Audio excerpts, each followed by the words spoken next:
Yeah, so this was the site of the old coastguard cottages.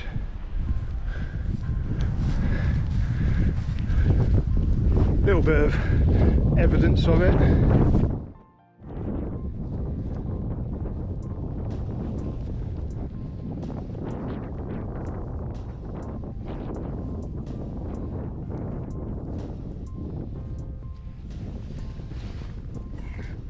Some old pottery.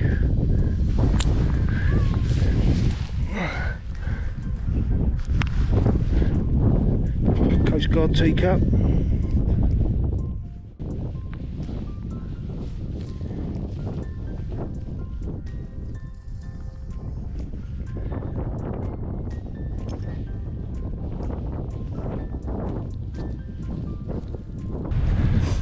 Yeah, as always said that this was a good place for the smugglers to come in, because you used to be able to get down to the beach from here,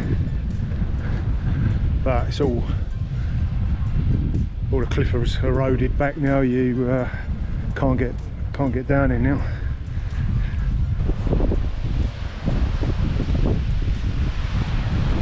It's quite wide now. I think the shingle comes up and down, and I don't know how much further out this cliff used to be, how much it's fallen down. But I can even remember just a few years ago it was, I wouldn't want to fall off there now, but I mean like I say, a few years ago you could have probably just got like a double ladder, you know, and got down there. Not anymore. I think the shingles come down a little bit. Yeah. That's where we're going, round the corner, and then walk back round here. See what we can see.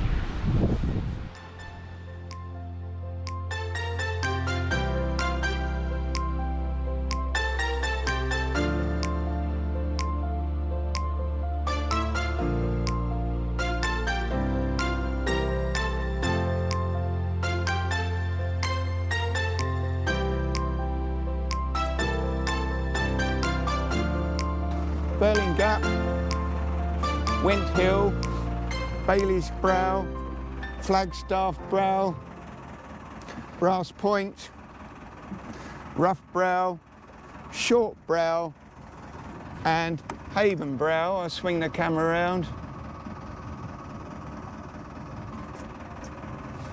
And our wreck site is under Limekiln Bottom.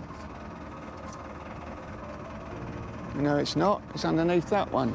I'm talking Let's get it off of there. Take two. You'll probably see in the distance there, Belt Out at Burling Gap. Then you've got, stretching this way over the Seven Sisters, you've got Went Hill, Bailey's Brow, Flagstaff Brow, Brass Point, Rough Brow, Short Brow, and then last but not least, Haven Brow. And that's the last one before Cuckmere Haven. Now we're only in 10 metres of water. It's a very small wreck. It's been salvaged. Biggest part of it is the boiler, which I'll probably run up and show you in a minute. So yeah, it's just a bit of debris field and a bit of fun sometimes. There is another boiler just to the east of it.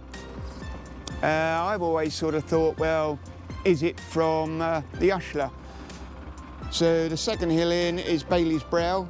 The Ushler went ashore there, and it's washed up next alongside of the U-121, which was a German U-boat that was being towed back for scrapping. Right, I'll show you the, I'll run up over the wreck. 10 metres of water. We're just coming off high tide. It's tide's going out at the moment. Some debris coming up there.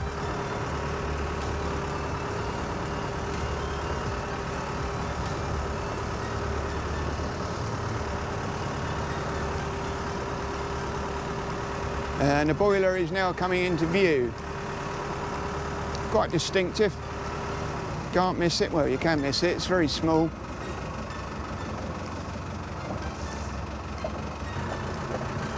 Right, we'll run back over.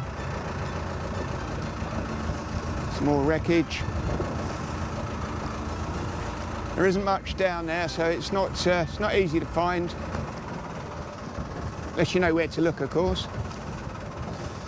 So what I'll do now, oh, hang on a minute.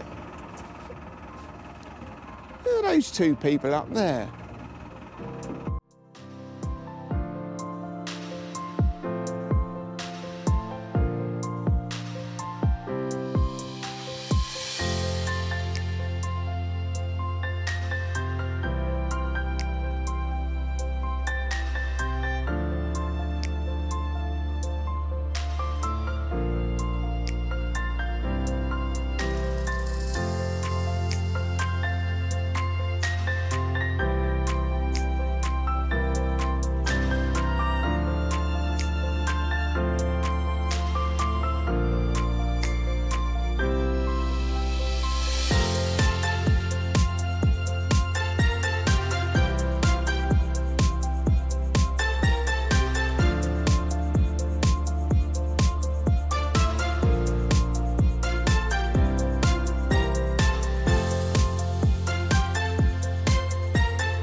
Made it down to Cuckmere Haven.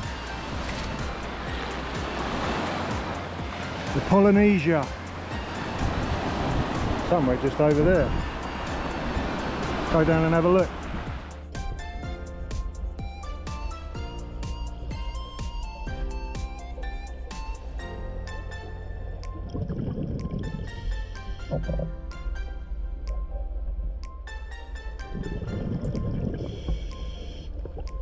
Built in Hamburg, October 1874, the German iron-hulled Polynesia was just shy of 60 metres in length and just over 1,000 gross tonnes. On her final voyage from Iquique in Chile, bound for Hamburg, she ran ashore just to the west of Burling Gap at 6:15 AM in a dense fog on the 24th of April 1890. Commanded by Captain Rateman, she was fully rigged and had a full cargo of nitrate of soda, which was used as fertiliser. News of the ship ashore was sent to Newhaven, but the lifeboat wasn't raised until nearly 11 AM. News didn't travel quite as fast in those days. As soon as the Maroons were fired, the lifeboat Michael Henry was on its way to rescue, depending on what account you read, 16 or 20 men. Mr. J. Bull, Lloyd's agent in Newhaven, quickly followed in the tug Tipper. Efforts were made all day by the Tipper and a pleasure steamer called Nelson to pull the Polynesia free, but with no luck. As the tide receded, the crew were taken on board the lifeboat and taken to Newhaven. Next day, the weather had moderated from a force 4, and the tug Tipper and steamer Nelson were again on site to try and free the ship. They had towed lighters behind them to offload some of the nitrate into. Captain Brewer, and I'm not entirely sure who Captain Brewer is, possibly the Tipper or Nelson's captain or someone from the Salvage Association, said the following day that a favourable arrangement had been made for storing the nitrate with the railway company before transporting it at 25 shillings a tonne. There had been too much swell the day before to determine quite how much damage had been done to the Polynesia's bottom, but she was firmly wedged into the chalk now. What he did know, though, was that there was 6 feet of water in the vessel, and he had had the pumps engaged to keep the water down every time the tide came in. The Polynesia's crew had come back on board and were taking down the sails and offloading anything that could help lighten the ship. Captain Brewer finished his telegram with the words, "It's a bad case." By early May, a Mr. Cullen, who was, I'm assuming, in charge of the salvage team working on the Polynesia, informed Captain Brewer that he'd given up on saving the ship. While returning to Dover in the tug Lady Vita, he had noticed the vessel had righted herself a little and was moving. He decided one more time to try and tow the ship to Newhaven, so with pumps running they proceeded to tow her, but only got as far as Cuckmere Haven, and she was filling faster than the pumps could work. They beached her on the sandy bottom of Cuckmere and reassessed the situation, still believing that they could get her to Newhaven. All the cargo by this time had been removed, and Captain Reitman was sending the bill for all the loading and transport of goods to the owner, Mr. Lace, in Hamburg. Captain Brewer was back at the scene next day, and it was found that the ship's bottom was not as badly damaged as first thought, and there was still a chance, so they cut away the mast, but still she did not fully right. It's unclear when a gale hit, but the last telegram to Lloyd's from Captain Brewer said, "Polynesia, broken yesterday's gale." And that was it. No chance of saving the ship now, and that's where she remained. On the 23rd of May at Newhaven, an auction was held to sell off various materials saved from the ship, which was stored at Burling Gap, Cuckmere and Newhaven, including the ship itself, as she lies stranded at Cuckmere Haven. Dive Sussex claims Polynesia was a steamer, and that her boilers are possibly what are lying a short distance to the east. The Manchester Courier at the time gave a brief mention of the Polynesia and also claims it's a steamer. There was at this time 2 ships named Polynesia, both built in Hamburg but at different times and by different builders. The other one was a steamer, and with a quick look in Lloyd's it's quite easy to mistake the two. No doubt a reporter at the Manchester Courier did exactly that.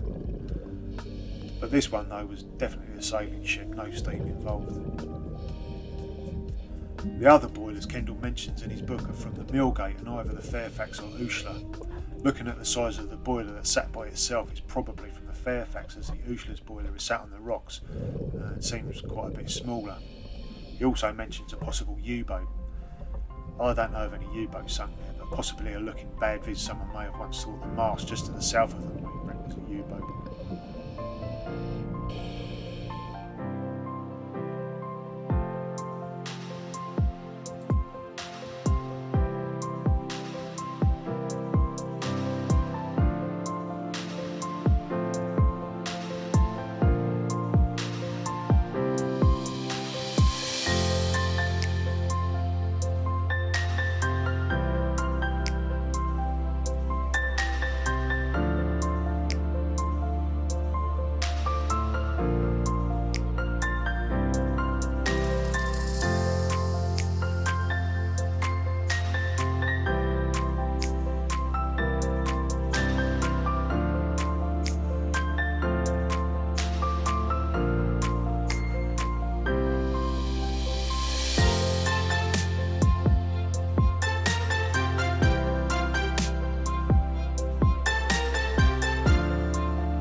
She left Havre at 7 p.m. on the 9th of February in ballast, bound for the Tyne, having on board 17 hands all told.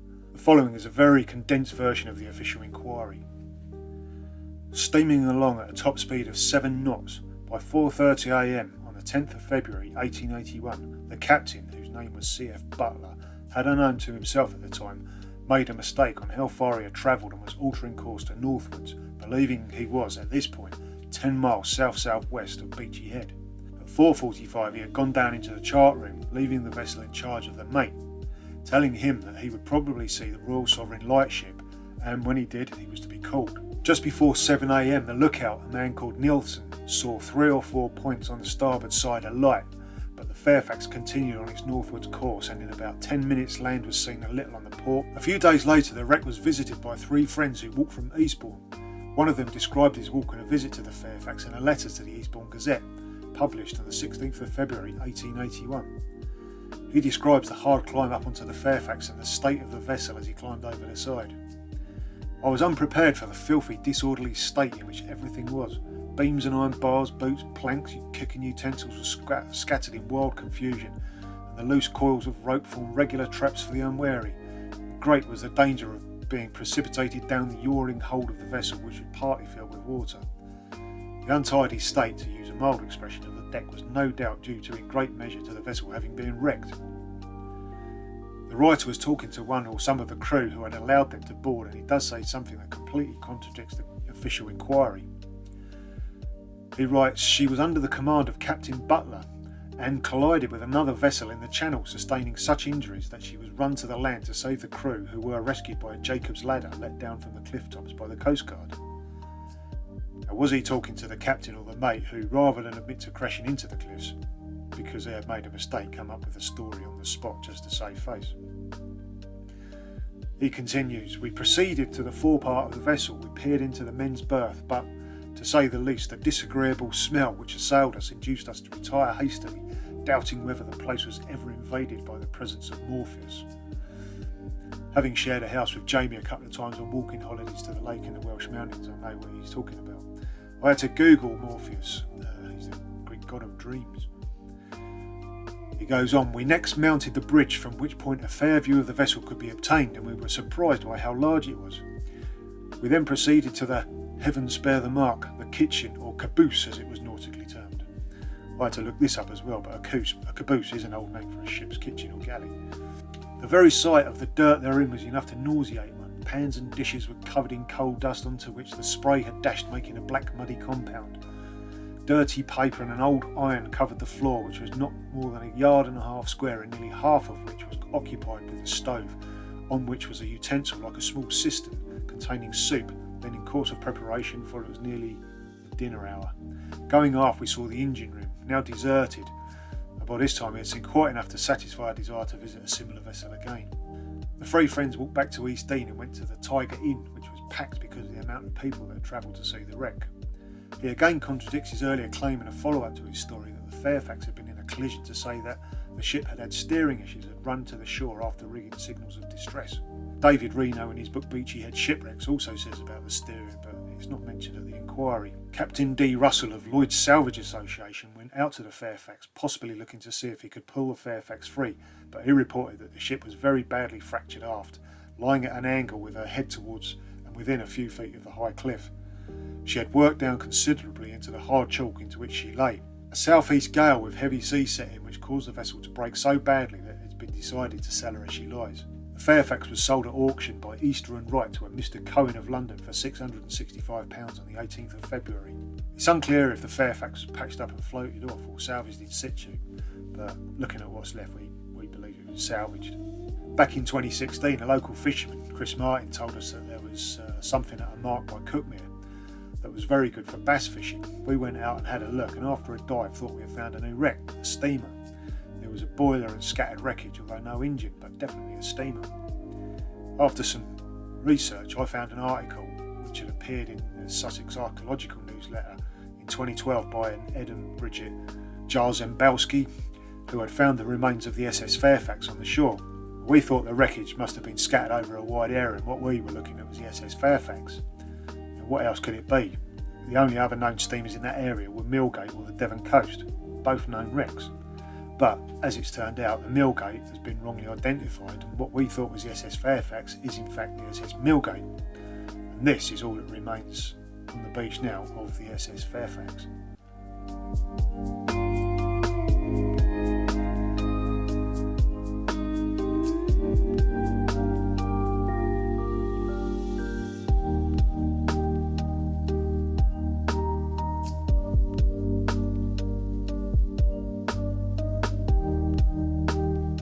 Kunatu was a three-masted clipper commissioned from the partnership of Thomas Bilb and William Perry in 1863 by Anderson, Thompson and Co. for the Orient Line for the transport of their London to Adelaide route of cargo, mainly wool and passengers. The relationship between Thomas Bilb and Anderson, Thompson and Co. began when Bilb built a ship named Celestial for James Thompson using a patented system of wooden hull framing. The ship was a great success and led to the contracts with Anderson, Thompson and Co., the founders of the Orient Line. The Orient Line became the Peninsula and Orient Steam Navigation Company, which was eventually rebranded as P&O. By the time that Kunatu was built, Bilb had moved on to a new and innovative method of hull construction, composites. He painted it and trialled composite ship construction with the clipper Red Riding Hood in 1857, and all ships after this one built by Thomas Bilb were composites. Composite ships were built with a mixture of wood and iron. The iron frame and ribs reinforced the hull and meant that the structure could be more open, providing additional room for cargo. Kunatu was the first ship that built for the Orient Line. In 1874 she was provided with felt and yellow metal cladding. It sounds as though this was similar to the copper hull cladding that protected ships against the effects of shipworms and improved the speed of ships through the water. Nowadays we just paint on antifouling. She was known as a fast ship. Her first skipper, Begg, a Highlander, made some very fast passages. Kunatu's fastest times were 66 days to the semaphore lightship and a 70-day run, even after losing both her helmsman and the wheel overboard at St Paul's Island. Fast forward to February 21st, 1876, and after a voyage from Adelaide to London, the same day at 9:55 a.m, the Shipping and Mercantile Gazette had received by telegraph the news that Kunatu was ashore and that a lifeboat was on its way and a steam packet had been sent for. It was 5 a.m. Monday morning. In a storm and fog, Kunatu, laden with wool, copper ingots and copper ore, came ashore. Her captain at this time, Captain Hillman, was not making good use of the lead to take depth soundings, and so ran too close to shore. Captain Knight, Lloyd's agent, was on the scene quickly, and the steam tugs Victoria and Orleans try and pull the ship free, but with a southwesterly wind blowing hard, all hands were ordered onto the shore. Next day the tugs tried again, but just as the ship started to move 3 or 4 yards, the hawsers and cables snapped. A big sea pushed the ship's stern further up the beach, and the tug, Orleans, narrowly missed going onto the rocks herself. The following day it was decided to lighten the ship, which meant she would need to be partly dismantled. By this time the ship was fully under the control of Lloyd's agents, so the Kunatu's crew were put on a train to London. The London tug, Anglia, was now on site as well, and could do little to help other than take bales of wool. On the Thursday, gangs of men were at work recovering the cargo. In Ted Hyde's book, The Fisherman of Eastbourne, there is a painting of the Kunatu going ashore, and he details the work of the fishermen who, when a ship was in trouble, would man the lifeboats or help in salvage operations. By Friday, a derrick had been erected and a steam engine used to winch the goods up the cliff. 60 men were employed to carry the ship's bow anchor further to seaward, and a detachment of police was sent for from Lewis to keep an eye on the wreck. Now there is a lot written about the salvage operation, which continued into March. At the end of February, a storm sent the Kunatu's masts over the side and the waves washed bales of wool along the coast. No doubt the locals were picking it up. The ship was being pulled to pieces by this time to access the cargo. In total, 2,368 bales of wool, 374 cakes of copper, and over 2,000 copper ingots were recovered. Once salvage was completed, the wreck was sold at auction on the 7th of April, as she lays with everything attached and detached on the beach except the cargo, including the ship's stores, chains, 3 boats and anchors, etc. The wool went to auction at the London Colonial Wool Sales. For almost 100 years, the Kunatu's figurehead was at the East Dean Manor House, then was taken to the United States sometime in the 50s, and now it's at the Jervis Bay Museum in Australia.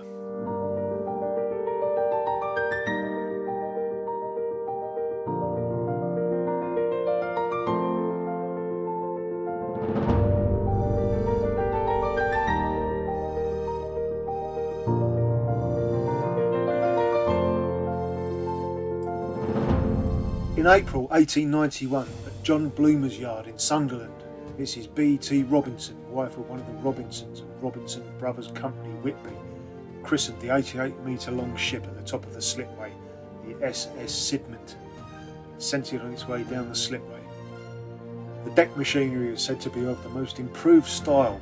The captain and officers have spacious accommodation under the poop aft, the engineers in deckhouse amidships, and crew under the awning deck forward. Engines and boilers were by Blair & Co. By 1911 the Sidmonton had changed hands and for a short while had a Swedish owner, but only for a short time until it was sold again. In 1912 it was sold to a Greek company and became the SS Konstantinos Samaras. By 1915 it had again been sold for £20,000 to the Associated Shipping Company of London and finally became the SS Usla. One more change of ownership the following year, though, the British Africa Shipping Company and Coaling Company Limited were the last to run the SS Usla. They didn't run it for long though. It must have been quite a storm that hit on the 5th of November 1916, as there are a lot of reports of wrecked and damaged ships and property all along the south coast. It was said that during an extraordinary southerly gale, while on a passage from London to Liverpool, the Usla had gone as far as St Catherine's Point, the southerly tip of the Isle of Wight, and allegedly because of the storm or that she had become unmanageable, decided to turn around and start heading back down the channel. Now, that all seems a bit odd to me. Why would you not seek shelter at the Isle of Wight? But for whatever reason, she ended up at the Burling Gap between 10 and 11 a.m, thrown high up onto the beach by the high tide and storm. At low tide, the crew all managed to walk to the safety of the Burling Gap Hotel. Next day, the crew of 30, 21 of whom were Chinese, were conveyed to Eastbourne in a charabanc with, it was said, a considerable amount of baggage. It was noted they were all of very diminutive stature and didn't seem at all troubled by their adventure. One of the Chinamen had an alarm clock which he seemed to place on very big value. They also relieved the station staff by acting as their own porters. The captain and officers stayed a while at the hotel. On a visit to the wreck the next day, it was said every portion of it was painted slate grey, and the only signs of the terrible time the steamer had had were a loose derrick on the forward deck, missing anchor and a missing boat and davits on the port side. She was broadside against the cliff, so close that a biscuit could scarcely be inserted between the bluff of her bow and the cliff. In 1919, a German U-boat was being towed to the breakers. It broke its tow and ended up going ashore at the same spot. It was said to have crashed right into the Ushla's boiler room. When the tide went back out, the U-boat came to rest alongside the remains of the Ushla. Did it dislodge the boiler from her as well, which floated a short distance and sank not too far from the remains of the Millgate? Well, we've looked at that other boiler that is washed up on the beach, and we sort of think the one that's sitting on its own, we think that's probably from the Fairfax because it's quite a bit bigger. I'm not sure how long they were both left the U-boat and the Ushla before anyone decided to do anything with them, but I've read that a Welsh firm did do some salvage work on both wrecks, and in 1929 G.A. Schaefer was hauling scrap up the cliffs. I'm not sure if that's the Welsh firm mentioned, but it doesn't sound very Welsh to me, and I can't find anything about a G.A. Schaefer. It could be that it's not been spelt right and that's why I can't find a company. The picture is from the Eastbourne Gazette, which Magnum found under some old carpet he was pulling up at home. The newspaper also refers to it as being an Italian tramp steamer, and I've seen that a few times, and even as a kid I can remember being told that it was an Italian ship. Perhaps that's where all this fake news came from, that newspaper article. I also read that the U-boat was patched up, refloated and then towed off after some salvage work, but again parted its tow in the Solent where it sank.